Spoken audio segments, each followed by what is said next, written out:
রাষ্ট্রীয় চুক্তির মাধ্যমে চলতি অর্থবছরের জন্য কানাডা, কাতার, সৌদি আরব এবং দেশীয় প্রতিষ্ঠান কাকফো থেকে ১,৭০,০০০ টন সার কেনার সিদ্ধান্ত নিয়েছে সরকার। এ সার কিনতে খরচ হবে ৬৩২,৭২,২২,০০০ টাকা। এর মধ্যে ৯০,০০০ টন ইউরিয়া, ৪০,০০০ টন এমওপি এবং ৪০,০০০ টন ডিএপি সার রয়েছে। বুধবার সচিবালয়ে মন্ত্রিপরিষদ বিভাগের সম্মেলন কক্ষে অনুষ্ঠিত সরকারি ক্রয় সংক্রান্ত মন্ত্রিসভা কমিটির বৈঠকে এ সার কেনার অনুমোদন দেওয়া হয়। করোনা পজিটিভ হওয়ায় কমিটির সভাপতি অর্থমন্ত্রী আবুল হাসান মাহমুদ আলী ভার্চুয়ালি বৈঠকে অংশগ্রহণ করেন।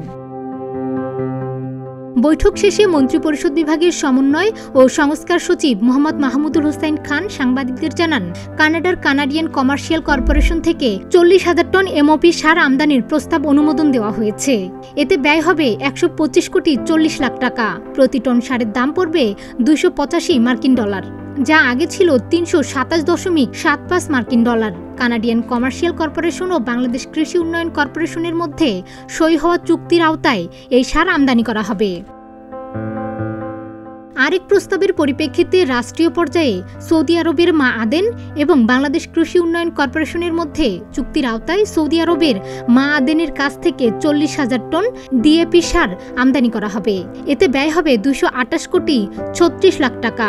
প্রতি টন সারের দাম পড়বে $৫১৯ যা আগে ছিল $৫৫৪ সচিব বলেন, শিল্প মন্ত্রণালয়ের আওতায় ২০২৩-২৪ অর্থবছরে রাষ্ট্রীয় চুক্তির মাধ্যমে Qatar chemical and petrochemical marketing and distribution company থেকে ৩০,০০০ টন বাল্ক গ্রানুলার ইউরিয়া সার আমদানির প্রস্তাব অনুমোদন দেওয়া হয়েছে। এতে ব্যয় হবে $৯২,২৯,১১,০০০ টাকা।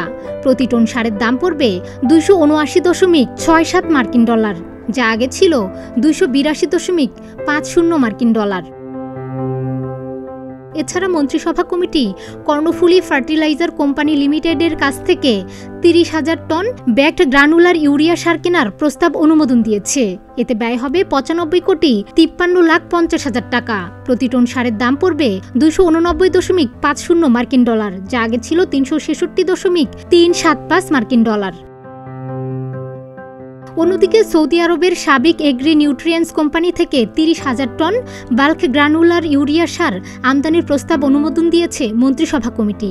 এতে ব্যয় হবে $৯১,১৩,৬১,০০০ টাকা। প্রতি টন সারের দাম পড়বে $২৭৬.১৭ যা আগে ছিল $২৮৮.৩৩ ডেস্ক রিপোর্ট, প্রতিদিনের বাংলাদেশ।